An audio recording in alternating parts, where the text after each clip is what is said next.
So when you really look at the economics, I mean, the drive for global expansion is just huge, isn't it? Oh, yeah. The research shows, pretty consistently actually, that companies managing successful international operations, well, they tend to outperform the domestic-only ones. We're talking long-term revenue, market valuation. Absolutely. The upside is massive. But the ambition is huge, and the challenge feels even bigger sometimes. It really is.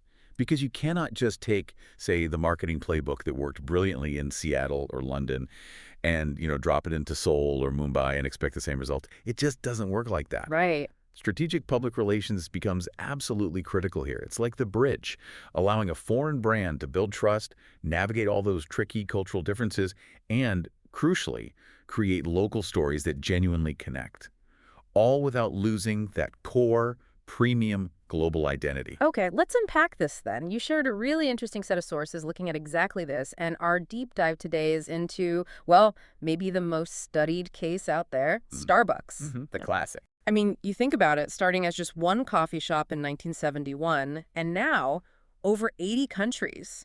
It's kind of an incredible story, especially for something like coffee, a daily commodity. It is an absolutely insane trajectory. And our mission today, really, is to pull out the practical blueprint they used.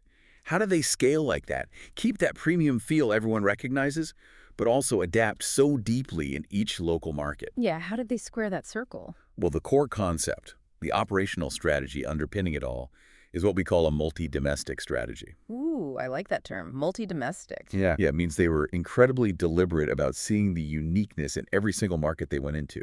They weren't trying to just, force one rigid American model everywhere. No cookie-cutter approach. Exactly. Yeah. Instead, they adapted almost everything. The drinks, obviously, but also store designs, even the basic communication strategies, all tailored to fit local habits and preferences. And that really jumps out in our first segment, this idea of cultural adaptation being the absolute bedrock of their PR strategy.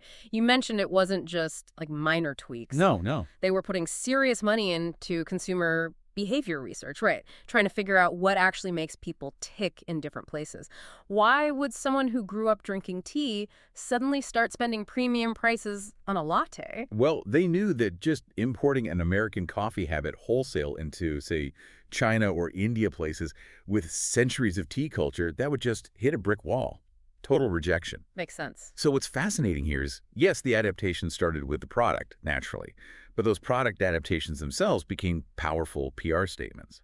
Okay, give us some examples. I think most people know menus change overseas, but the level of localization here is pretty amazing. Oh, definitely. Take Japan, one of their first big international wins. They didn't just offer standard coffee, they really leaned into local tastes, matcha-flavored drinks, seasonal sakura, cherry blossom-themed stuff. They basically took these beloved local traditions and wove them right into their premium menu. And that sent a huge signal, like, we see you, we respect your culture, we want to be part of it. And looking at India, where tea is just, I mean, it's everything, right? Absolutely baked into daily life. So their move there was to integrate, not try to replace. Indian stores have things like masala chai, elaichi-infused options. Which is genius, really. It's a nod, a sign of respect to the local palate. It lets them ease into the market without looking like they're trying to stomp out existing habits. And then you get the really dramatic stuff like China, red bean frappuccinos, moon cakes during the Mid-Autumn Festival. Can you imagine the pitch meeting back in Seattle for red bean frappuccinos? Probably raised a few eyebrows. But your point is the PR value isn't just the drink itself. Exactly. It's the signal it sends that they invested the time, the money, the thought to understand that specific cultural nuance. Precisely. And this localization, it went way beyond just the menu. The actual physical stores became PR tools too. Store designs started incorporating regional elements. You see these beautiful traditional wooden structures in Kyoto. Oh, I think I've seen pictures of those. Yeah, or very sleek, minimalist designs or high-end Shanghai spots versus maybe more vibrant colors in Mumbai. So definitely not just stamping out identical green and white boxes everywhere. They created a sense of place that actually fit. Right. And all this meant they had to be super careful with translating the core brand message. In the US or Europe, maybe the early message was more about, caffeine, speed, the morning rush. Get your fix and go. Kind of. But in China, they shifted the PR focus to the social side of coffee drinking. They really pushed the brand as the third place, that cool, sophisticated spot between home and work for meeting up, hanging out. Changing the fundamental why people should go there. Yes. That adaptation of the core purpose built real connections. It stopped them from being seen as just another foreign company pushing caffeine. That strategic flexibility, adapting the why, it leads perfectly into how they actually entered these markets, because the entry strategy itself shaped the early PR message, didn't it? Absolutely. They didn't just have one way of doing it. They picked the entry model, joint venture, licensing, wholly owned, based on the specific market, the risks, the regulations, the competition. And that let them tailor their public image right from day one. Okay, let's look at a couple of key ones. Japan, 1996, their first big leap outside North America. They went with a joint venture, right, with SASB League. What was the PR advantage there? Instant local smarts. That JV gave them immediate access to deep local knowledge, connections. It meant their PR teams could craft campaigns positioning Starbucks as collaborative, respectful, not just barging in. So the structure itself helped the story. Yes, having shared decision-making on PR meant cultural sensitivities were baked in from the start, reduced the risk of making some huge cultural blunder early on. Okay, now compare that to China, which is a few years later, 1999. China was different.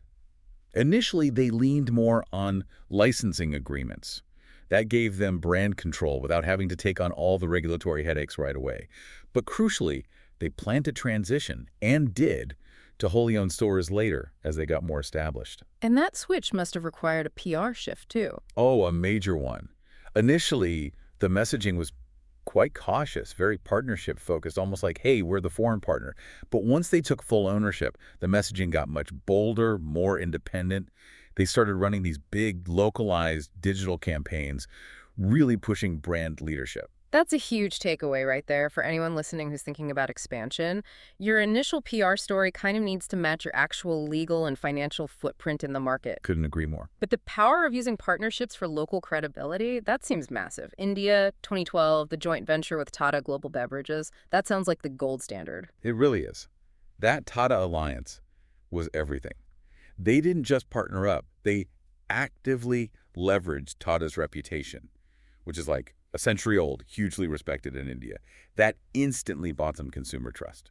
So the PR wasn't just mentioning Tata. No, they hammered it home.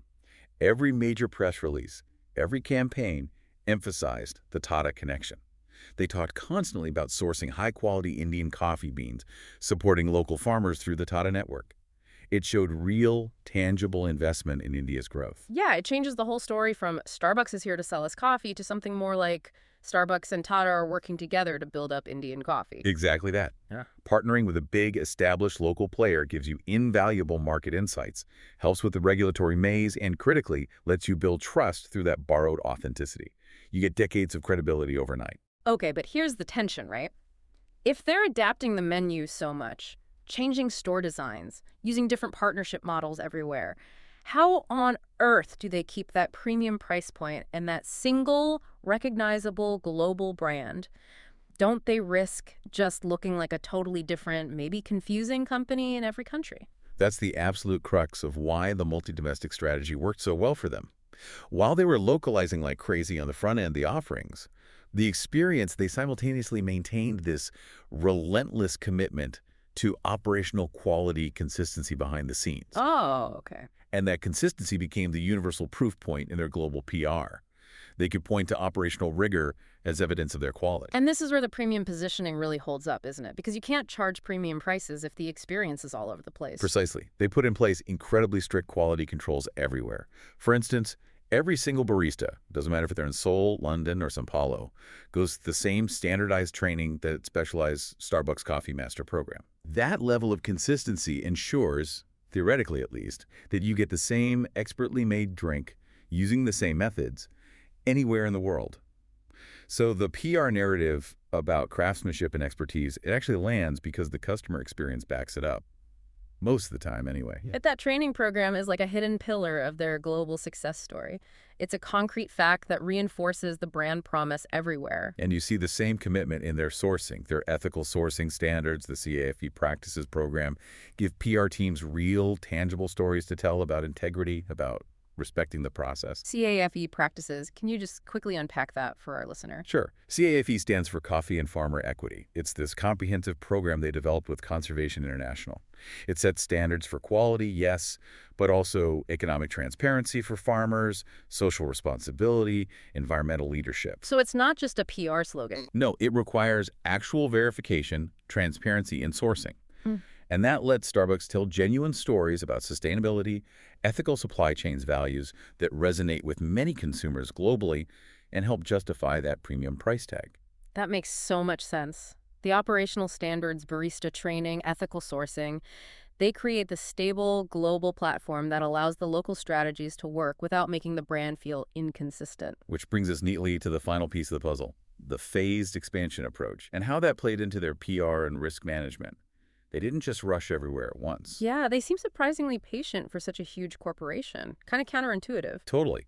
They started in markets that were culturally, well, maybe a bit closer, less complex, Canada, the UK, before tackling really different regions like Japan, China, India. And those early markets acted as, what, like test labs? Exactly. They were crucial laboratories, places where the PR teams could experiment with different messages, watch how consumers reacted, refine the brand story in a lower risk setting. Ah, so they could work out the kinks first. Right.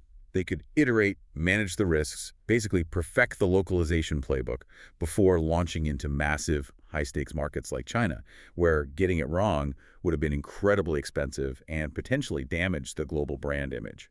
So the lessons learned in Japan after 96 really informed how they approached China starting in 99 and then India later in 2012.